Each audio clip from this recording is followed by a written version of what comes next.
Assalamualaikum warahmatullahi wabarakatuh. Waalaikumsalam warahmatullahi wabarakatuh. Semangat pagi, semoga kita selalu dalam kondisi sehat walafiat. Mari kita awali dengan berdoa dulu. Mohon ketua kelas memimpin doanya pada Mas Anas. Monggo Mas Anas. Untuk mengawali kegiatan hari ini, berdoa mulai selesai. Oke, terima kasih. Semoga dari apa yang kita doakan, urusan kita semuanya dilancarkan, hajat kita dikabulkan. Ya. Baik, untuk berikutnya kita menyanyikan lagu Satu Nusa Satu Bangsa. Silakan berdiri.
Baik, silakan duduk. Terima kasih. Kira-kira dari lagu yang tadi kita nyanyikan, silakan ada yang ingin berpendapat makna lagu. Silakan, Mbak Nanda angkat. Silakan berdiri. Makna dari lagu Satu Nusa Satu Bangsa adalah lagu Satu Nusa Satu Bangsa merupakan lagu yang lahir saat Sumpah Pemuda, di mana pemuda bangsa pada saat itu bersepakat membuat komitmen persatuan. Lagu ini membakar semangat persatuan dalam mewujudkan cita-cita bangsa. Oke, terima kasih. Ada lagi? Silakan berdiri, Mas Sayan. Saat punya budaya wilayah satu Nusa berarti satu wilayah satu tanah air Indonesia adalah Oke, terima kasih Mas Sayan ya. Menurut Mas Sayan menjadi tekad kebangsaan. Terima kasih. Oleh karena itu, silakan cek kelengkapan kalian. Bukunya sampai sampah di samping kalian, barangkali ada di laci kalian, barangkali ada. Silakan dicek dulu sebelum kita pembelajaran. Sudah ya? Terima kasih. Kebersihan itu sebagian daripada iman. Saya absensi dulu. Anindya kita, Akila Fadila, Erlin Aryani, Claudia Nesa, Nanda Lutfiana, Reva Adelia. Oke, terima kasih. 3 orang sakit tidak masuk, minta tolong biasakan menanyakan materi atau pembelajaran. Materi sebelumnya, ada yang masih ingat materi kemarin? Indonesia masa praaksara. Kenapa kok disebut praaksara? Ya, karena belum mengenal tulisan. Karena manusia itu tumbuh dan berkembang, tumbuh secara fisik, berkembang secara mental. Makanya sekarang di SMA cara berpikirnya sudah meninggalkan cara SMP dan sudah mulai berpikir ke arah masa depan. Nah, pada materi hari ini, pada pertemuan kali ini kita akan membahas tentang masuknya agama Hindu di Indonesia ya. Oke, capaian pembelajaran pada hari ini di mana peserta didik harus memahami teori masuk dan berkembangnya agama Hindu ya. Capaian pembelajaran per elemennya dan tujuan pembelajarannya. Capaian pembelajarannya yang pertama, peserta didik menganalisis teori masuk dan berkembangnya Hindu-Buddha di Indonesia. Tujuannya apa tujuannya? Yang pertama, melalui kegiatan PBL, Problem Based Learning. Yang pertama, menganalisis konsep masuk dan berkembangnya agama Hindu-Buddha dengan tepat. Nilai karakter, profil pelajar Pancasila yang nanti dikembangkan dengan belajar materi tentang teori masuk dan berkembangnya agama Hindu-Buddha, berarti kita sedang menanamkan nilai religius. Berbeda-beda tetapi tetap satu jiwa. Itu komitmen. Dari awal negara ini berdiri, kita udah komitmen kalau ada yang berbeda kita tetap satu. Indonesia. Peta konsepnya ya, yang kalian akan pelajari hari ini tentang masa Hindu-Buddha di Indonesia. Yang pertama, proses masuknya. Silakan amati video di depan. Proses masuk agama dan hidup Buddha ke Indonesia dan peninggalan-peninggalannya. Silakan diperhatikan videonya.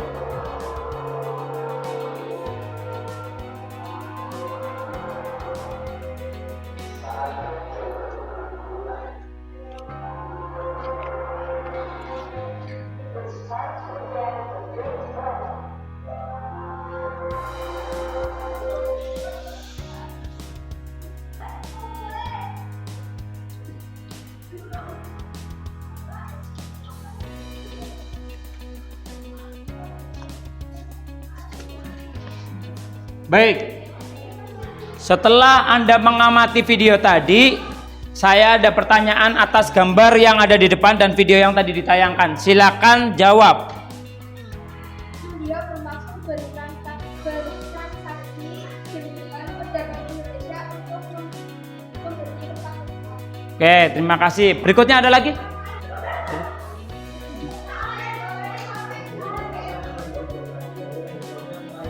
Oke, yang harus kalian lakukan yang pertama, bentuk kelompok diskusi. Kita bagi menjadi 5 kelompok.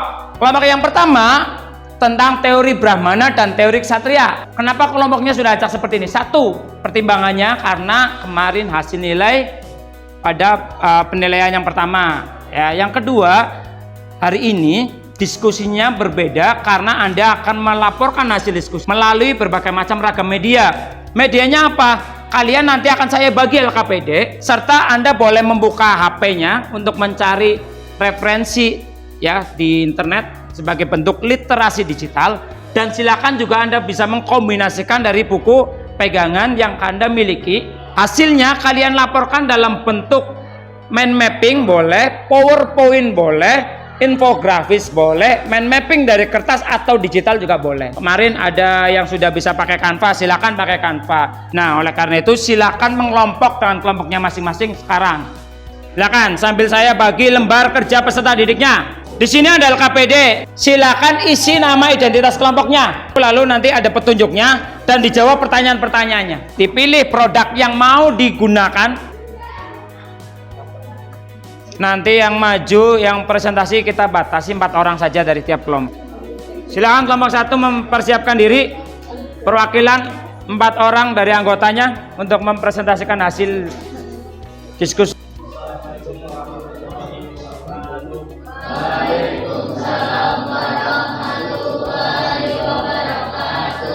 Masuknya hidup Buddha di Nusantara dimulai pada awal Masehi melalui jalur perdagangan. Teori Brahmana diungkapkan oleh J.F. menyatakan bahwa agama dan kebudayaan di Buddha yang datang ke Nusantara dibawa oleh golongan Brahmana. Kekurangan dari teori Brahmana yang pertama, dalam tradisi hidup Buddha, kaum Brahmana akan menyeberang lautan. Mati nggak benar. Tanya, silakan. Mengapa teori Ksatria tidak ditemukan bukti adanya? Saya jawab, di sini teori Ksatria tidak ditemukan bukti adanya. Jadi masyarakat Indonesia ini masih ragu dengan adanya teori Ksatria karena tidak adanya bukti atau peninggalan. Silakan yang lain. Bagaimana tahu bagaimana dalam proses itu berlangsung? Yang pertama saya mau menjawab, dulu kaum Brahmana merupakan golongan yang menguasai soal keagamaan seperti mendalami kitab-kitab suci. Terima kasih. Wassalamualaikum warahmatullahi wabarakatuh. Waalaikumsalam warahmatullahi wabarakatuh. Tepuk tangan untuk kelompok 1. Silakan. Berikutnya kelompok kedua. Assalamualaikum warahmatullahi wabarakatuh. Selamat pagi untuk teman-teman yang berbahagia. Selanjutnya adalah sesi tanya jawab. Kami persilakan Bukti yang memperkuat teori Waisya. yang memperkuat adanya teori Waisya, yaitu terdapat kampung keling, yaitu perkampungan para pedagang India Indonesia yang terdapat di beberapa daerah Indonesia seperti Jepara, Medan, Aceh, dan Malaka. Terima kasih. Teori Waisya itu diragukan. Alasan kebenaran teori Waisya diragukan karena interaksi yang terjadi antara kaum pedagang dan penguasa-penguasa di Indonesia hanya sebatas hubungan dagang saja, dan pengetahuan agama Hindu yang dimiliki oleh mereka tidak terlalu dalam. Mengapa keturunan dari golongan Sudra dilarang menikah dengan keturunan dari golongan Ksatria? Nah, kalau misalnya sistem kasta itu termasuk ke dalam stratifikasi sosial secara tertutup. Sekian dari kami. Tepuk tangan untuk kelompok 2 ya. Berikutnya ya, langsung saja ke kelompok 3. Silakan kelompok 3. Di sini kelompok kami akan membahas tentang teori arus balik. Kami akan memberikan sedikit yel-yel. Kami adalah kelompok 3 yang sudah siap berpresentasi. Yakin, bisa, sejarah, oke. Luar biasa. Teori arus balik menetapkan bahwa masyarakat Nusantara aktif dalam menyebarkan agama dan kebudayaan Hindu-Buddha. Silakan, barangkali ada yang mau bertanya. Apa yang mendukung teori arus balik? Silakan, barangkali ada pertanyaan lagi. Silakan berdiri, Mbak. Bagaimana pengaruh Hindu-Buddha di Indonesia menurut teori arus balik? Baik, saya ingin menjawab pertanyaan dari Mbak Nessa terlebih dahulu. Agama Hindu-Buddha dibawa oleh orang Indonesia yang pergi belajar di India dan ketika kembali dari India, mereka menyebarkan agama Hindu-Buddha ke Indonesia. Dari prasasti tersebut diketahui bahwa pada masa Sriwijaya telah banyak pelajar dari Nusantara yang belajar ilmu agama Hindu-Buddha secara langsung di Indonesia.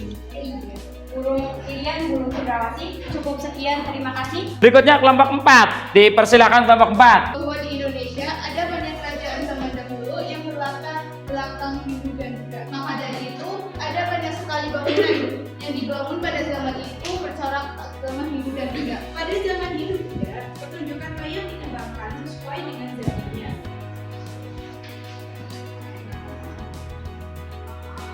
Mengapa Kartasura datang ke Indonesia?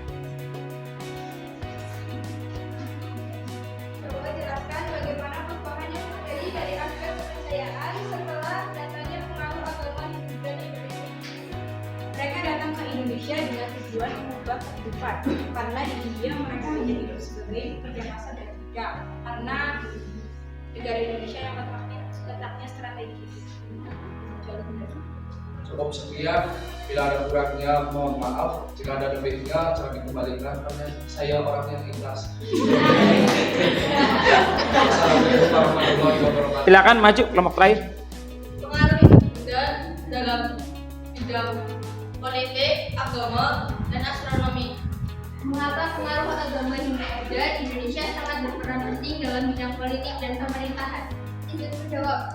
Sebelum masuknya Hindu-Buddha, masyarakat Indonesia itu belum mengenal sistem pemerintahan. Semua pemimpinnya adalah kepala suku. Masuknya Hindu-Buddha membawa pengaruh terhadap terbentuknya kerajaan-kerajaan besar Hindu dan Buddha. Dan tangan kiri di atas, tangan kanan di atas, tepuk tangan untuk Luar biasa. Diskusi yang sangat menarik dan luar biasa dari semua kelompok yang tadi sudah perform. Tepuk tangan untuk kita semua. Oke. Adakah yang mampu menyimpulkan dari pembelajaran hari ini? Mbak Nanda, silakan Mbak Nanda. Dari pembelajaran hari ini, kami dapat mengetahui hal-hal tentang perangkat agama Hindu-Buddha yang datang ke Indonesia. Oke, terima kasih. Kira-kira dari pembelajaran tadi menyenangkan apa tidak? Menyenangkan. Kenapa menyenangkan?